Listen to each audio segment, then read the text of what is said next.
Good morning, Mr. Bio. You speak English, right? Yes. Okay. Shh. All right, Mr. Bio, you're charged initially as of, it looks like November 7th, you picked up an assault of a family member. I see now that you've picked up a new case. As of November 30th, you've picked up a violation of a bond condition or protective order. I don't know which it is. All I know is that you picked up a violation case. You're facing now another year in jail and or a $4,000 fine. Cannot will be used against you. You have the right to have an attorney present if you cannot afford one. Sir. Officers were dispatched to a residence in Harris County, Texas in response to a disturbance. The complainant stated that he was locked out of his residence by his ex-wife's new boyfriend. Complainant went to the residence because his ex-wife had called them and stated that she was going to work. When the complainant asked who would be watching their children, the ex-wife said a friend. Complainant then heard defendant's voice in the background and went over to the apartment. Complaining witness is the same complainant. You said he heard whose voice? The complainant heard the defendant's voice in the background. I think that the complainant believed that the defendant would be watching his. Buckle up, guys. Today, we're diving straight into a courtroom where the stakes are real and the law is on full display. Mr. Bio is facing an assault charge, and now a new violation of a protective order. But before the stake can even get warmed up, the judge drops a bomb. He questions the very foundation of probable cause. The prosecution stumbles early, and just like that, we're off to a fiery legal showdown. Stay tuned, things only get wilder from here. His ex-wife's children, and that's why he went over to the apartment. Complainant is the same complainant from a pending AFM, and the apartment address where the defendant was staying is listed on a signed order of protection. How bad of an assault were we talking in the original case? What happened? I think it was punching in the face with a closed fist. Once, twice, thrice? 2 to 3 times, it looks like, Judge. Okay. And I can give some excellent background on that I think they're also still working through. On the assault case, we issued a protective order, I would imagine. Yes, and I've got a copy of that, Judge. If you need to see. We ordered him, did we order him not to have contact with this person? Yes, but that's not the basis of the new charge. And so if we delve into the state's filed information, which is also the basis of the allegation he violated, well, imagine you're hearing both kind of in conjunction, the new charge PC, but also considering the questions of bail with respect to the first charge as well. Of course. What's been alleged in the new information is that Mr. Bio went to the residence of the CW, Mr. McWilliams. As of the date when we first appeared in court, the representation was made by both Mr. McWilliams, and then today the representation was made by the ex-wife of Mr. McWilliams, who is the dating partner of Mr. Bio. All right, guys, here's where the drama unfolds. The backstory hits like a punch, literally. Mr. Bio allegedly struck someone with a closed fist up to 3 times. A protective order followed, but now a second incident has triggered fresh charges. Was he violating court orders or just caught in a twisted domestic mess? The courtroom starts digging and emotions start rising. You can feel the tension building in every word. So he is dating this gentleman's ex-wife, but she has confirmed to both of us that McWilliams has moved out of that residence as of the date of the first alleged assault. And McWilliams has told them that.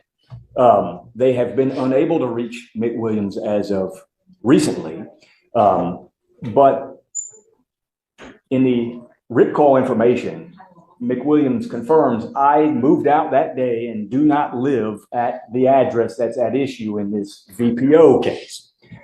If you look at the filed information in that VPO case, it's a necessary ingredient of that allegation that McWilliams lived at that address. It specifically says it in the last line. You're saying in the protective order? Yes, Jay. Oh, no, not the protective order. In the violation of protective order case, you will see the last line is, to wit, he was at the complainant's residence, but Mr. McWilliams doesn't actually live there. He moved out. Actually, was not on the lease. He's still not supposed to have contact with this person. Well, he's not. He didn't have contact with him. What happens is he's at a place that is not McWilliams' address, and then McWilliams, angry that he's there, still wanting to control his ex-wife, comes over there and busts the windows. And so that is What's the window of his ex-wife's house where Mr. Bio. what's the ex-wife's name? Shannon. Shannon. Okay, so And we both spoke to Shannon a few minutes ago. and Shannon has how many kids with Mr. Bio? Or do they have kids or no? So whose kids are they? McWilliams? Williams and Shannon's children. Okay. I think there's 2. And so what's alleged in the newly filed charging document is that Mr. Bio went to the residence of McWilliams, which there's no PC to believe that. He did not go to the residence of McWilliams. He went to Shannon's residence. McWilliams does not live there. This is the part where the prosecution's story starts to crack wide open. Their whole case rests on the idea that McWilliams still lives at the address Mr. Bio visited. But both McWilliams and his ex-wife say otherwise. If that's true, then what violation even happened? You can hear the doubt echoing in the courtroom. The defense pounces and the judge starts to lean. This isn't just shaky, this could be legally hollow. Stopped living there, and the state can't meet the information. And so there's no PC on my argument, Judge, is that there's no PC that the state or the officer. So in our case, in the assault case, the protective order says that he's not supposed to go to this Spring Cypress, the apartment in Spring Cypress, right? Well, contemplating that that's McWilliams' address. Is that his address? Yes or no? That is no longer his address, Judge. Okay. When that was filed, I imagine that was the original apartment, but on the Because a lot of day, times they never updated. They just put the original apartment where it happened at, and they always assume that it's this, just. so that's no longer the address. Mr. McWilliams moved out of that address on the day of the incident, and he told me he moved out. I believe that Shannon is the only name on the lease. For the violation case, where is he alleged to have gone to? He went to the address that's listed in the original MOA. So he went to the Spring. Spring Cypress. Right. That's right. Okay. But what he's saying is that this person no longer lives there. Well, that's what McWilliams told the state, and that's what Shannon has told both the state and myself, and that is what our full understanding is. Now, I know that address is listed in the protective order, but what's contemplated by the protective order is don't go to a place where McWilliams lives. Now the courtroom hits peak confusion. The address at the heart of the case? It might not even be relevant. Everyone from the state to the judge is fumbling to figure out who actually lives there. If McWilliams doesn't reside at Spring Cypress, how is this a violation? The scene exposes just how dangerous assumptions can be in legal proceedings. The foundation is cracking and everyone knows. And McWilliams is not living at the Spring Cypress. The problem is that we also have this address there because he could always go back. Well, He may not live there. Maybe he lives there partially. Maybe he comes and goes. but what So told us was he was he is kicked out. also as a preventative measure so that we don't want you to actually or accidentally bump into this person. And that's why we have this there, is that he did live there at one time. Perhaps he may go back. He left an article of clothing. He left pizza there, or whatever it may be. Well, what's really happening is he wants to go back and continue harassing his ex-wife. And that is what Shannon has represented, I think, to both of them. I wasn't privy to their phone call. Certainly what was represented to me. And What do you want? well, I want no PC to be found on the violation of protective order charge, because an element of that offense that's been alleged is that Mr. Bio went to the residence of McWilliams. McWilliams does not live there. It's not his residence. So there's no PC to believe that that element is met. What do you think? Judge, I don't know, on this matter, I gotta think it's expressed in the order. In the order is that address was PC, but the actual information. I will say, Judge, in the charging instrument, the defendant it does say, he's not allowed to intentionally or knowingly go to a place specifically described in the order. The address in the order, that's where he was staying. But in terms of But the address in the order, who was staying the defendant was staying at the address in the order. in this? The walls close in on the prosecution here. Multiple confirmations now state McWilliams moved out long ago. Even the state's own position is unraveling. The judge is no longer questioning, he's practically drawing conclusions. Without a valid address connection, the entire charge looks like a stretch. It's a turning point, where what once looked like a violation now seems like a serious overreach. In the Protective original order. Moab, Spring Cypress. Okay. The defendant was staying there. But I will say in terms of PC, I'm going to defer to the court on this matter. May I just read that little blurb of the information that I think is important for the court to hear? May I take a cheat and steal y'all's computer? Go ahead. So, Do we still have a problem with him trying to communicate, though? no, he didn't want to have any communication. This gentleman comes over to the place and starts busting the windows. I will say the complainant came to the place where the defendant was staying. Like, he initiated the contact in the situation. And what's alleged is, and it's the last clause, maybe two clauses, it says a place specifically described in the order, to wit, the residence of a protected individual, namely Mark, and it should say Mick Williams, but it says Mark Williams. So it's in order to meet this charging document, it would have to be that gentleman's residence, and he does not reside there, as by his own representation to the state. And so I'd ask that, and I know it's a very unique situation. How do we go forward, though? If I find no PC, how do we go forward? No. Well, goes back out on bond while we prepare our defense to the initial charge of assault, which I think they've seen quite a bit by way of background about Mr. McWilliams. How do we know that this isn't going to happen again? Well, I will say, I'm not sure where Mr. Byer will be staying if he were to get out on bond, but the witness, Shannon, she is no longer living in her apartment as of tomorrow. This is the defense's power play. They make it crystal clear. There's no probable cause. The charge hinges on an outdated, irrelevant address. Meanwhile, the judge starts debating next steps, signaling this case might not just fall apart, it might blow up in the state's face. Legal strategy meets cold facts, and the defendant's future now balances on a razor's edge. So that address will it won't even belong to any of them as of tomorrow. Do we do a no contact with both? I don't know if we would do no contact with the witness, with Shannon. With Shannon? But I would ask no contact with Mr. McWilliams. and You are now in a relationship with Shannon, right? that's right, Judge. But yes, So I've instructed him, just let me answer for him, Judge. But he is in a relationship with Shannon. That's right.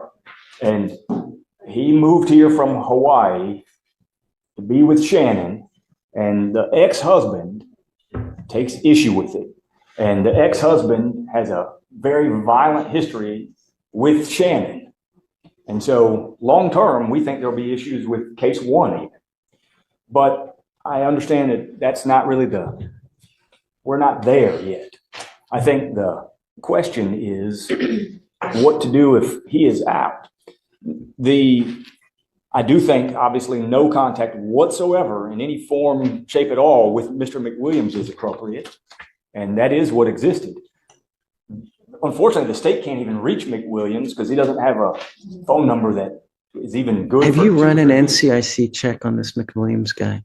We can see his in-county criminal history, but I can run a new check on it. Do you see? I mean, I don't want to be Pretty incorrect, expensive. but I think he's got violent history with Shannon. But maybe Judge, when you get to be my age, it's hard to remember all the details. But I think I recall that, but maybe I'm mistaken. I don't want to represent something inaccurate. you have inherited a dangerous situation. And Mr. Bio, you need to be very careful. You know, if you are in a relationship with someone and they have another person that's in their life that's like this, you could be the bearer of bad times. So you need to be very careful. You're in a very volatile situation. So you need to be careful going forward because it really could just could go out of control. You may need to get a protective order yourself. You know, it's very possible that you may need to get a protective order. So just be careful. You're in good hands. There are a lot of vindictive people in this life that will they'll try to make your life a living hell. And you being on bond in this case, they can do that. They can say, hey man, he's doing this to me. He's threatening me. He's doing that. And if an officer doesn't know any better and they come up and they see that have this open assault. This isn't just law, it's life advice, straight from the bench. The judge speaks from experience, warning Mr. Bayo about the dangers of toxic relationships, vindictive exes, and false allegations. You can feel the weight in his voice. He's not just issuing rulings, he's delivering a wake-up call. It's a rare moment where the courtroom transforms into a place of reflection, not just judgment. They may never take your word. They may never even speak to you.